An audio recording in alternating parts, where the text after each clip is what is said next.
My article over the weekend was Babur, William Dalrymple, and exactly what Iranian threats. Like us, many have spoken over this spring, but they were gone in the twinkling of an eye. We conquered the world with bravery and might, but we did not take it with us to the grave, said Emperor Babur in his contemporaneously written autobiography, the Babur Nama. The reason Babur came to mind was because the historian William Dalrymple has taken himself off to Ashki, Kent, Babur's childhood home, which is situated above the Sirdarya, and has been tweeting from there. There are many mythical tales about Babur, but my favorite is the story of Humayun. In 1530, Humayun, Babur's beloved eldest son and heir apparent, was stricken by a fever. Despite the best efforts of the royal physicians, his condition steadily worsened.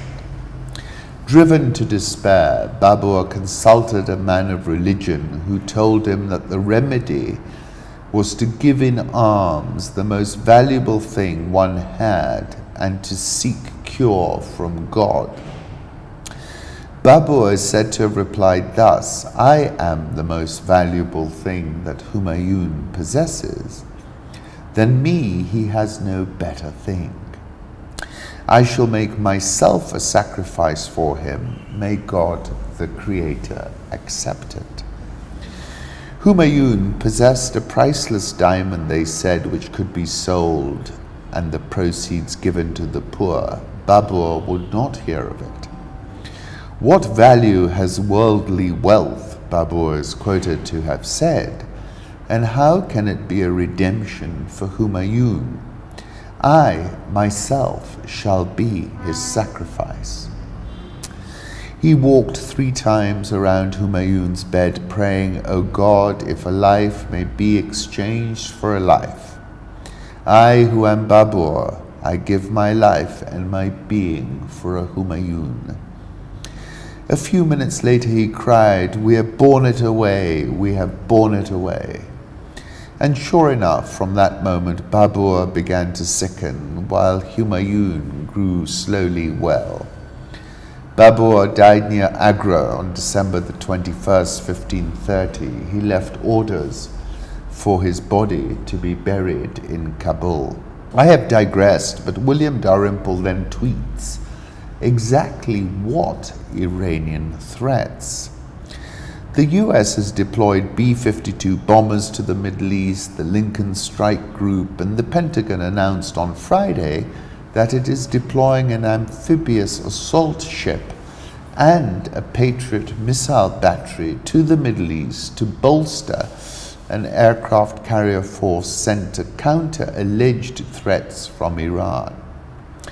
The USS Arlington, which transports Marines, amphibious vehicles, conventional landing craft, and rotary aircraft, and the Patriot air defense system, will join the USS Abraham Lincoln Carrier Strike Group and a B-52 bomber task force headed toward the Gulf, after intelligence reports suggested Iran was planning some sort of attack in the region. The deployment is in response to indications of heightened Iranian readiness to conduct offensive operations against US forces and our interests, the Pentagon said in a statement. Iran has not been able to sell a single barrel of oil since the beginning of May, as not a single ship has been seen leaving Iran's oil terminals so far this month. They once sold 2.5 barrels per day, which equated to about $100 million per day. Since the beginning of May, their daily income has been zero from oil sales. This level of financial and coercive sanction warfare is simply unprecedented. President Trump has been a big proponent of coercive financial and sanction warfare, and its expression vis-à-vis Iran is its apogee. Marwan Bishara wrote, "These US demands basically constitute total Iranian surrender, not only to the US, but also to Israel and Saudi Arabia." M.K. Badrakumar writes, "If there can be a lethal game of Russian roulette in international politics, this is it." Russian roulette is a game of chance where players spin the cylinder of a revolver with a single bullet in turns, put the muzzle against their head and pull the trigger. The player has a 16.67% chance of firing a bullet into his head if there is one bullet in the 6-chambered revolver. Each player starts by spinning the cylinder, thus each player has an equal chance of being killed by the bullet. Quite obviously, it's an insane game that US President Trump started on May the 8th last year.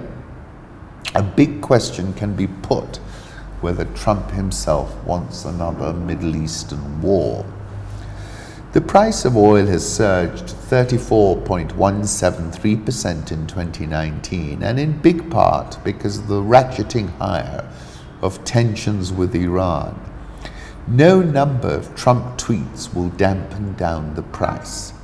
The Iranians will surely manage to shutter the Straits of Hormuz, even if after an asymmetric fashion.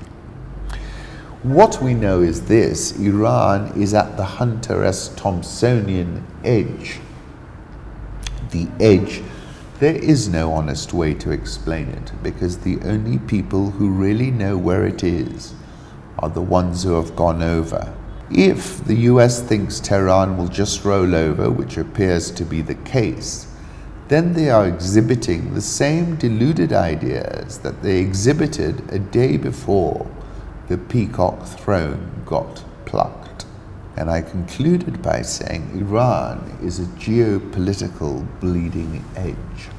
Exactly what Iranian threats was a tweet by William Dalrymple. The Saudi energy minister says 2 of the kingdom's vessels were targeted and significantly damaged in an attack near the UAE on Sunday morning. Tehran sees additional US missile deployment to the Middle East as psychological warfare. Akshi Kent, this is the view Babur grew up with, huge mud brick walls, pink in the evening light, rear up over an oasis. Snow peaks rise in the near distance. Irrigated farmland stretches away from the Sir Darya as far as the eye can see, waterfowl called to roost below the fort walls. The Sir Darya, or Jaxartes, running just below Babur's home fortress of Akshi Kent near Namangan in the Fergana Valley of Uzbekistan. A war between US and Iran would be a huge disaster. Don't let the genie out of the bottle, Jan Eliasson. The USS Abraham Lincoln is replacing another carrier rotated out of the Gulf last month. An aircraft carrier has at least 40 to 50 planes on it and 6,000 forces gathered within it. Was a serious threat for us in the past, but now the threats have switched to opportunities, said Amir Ali Hajizadeh, head of the Guard's Aerospace Division. If Americans make a move, we will hit them in the head, he said.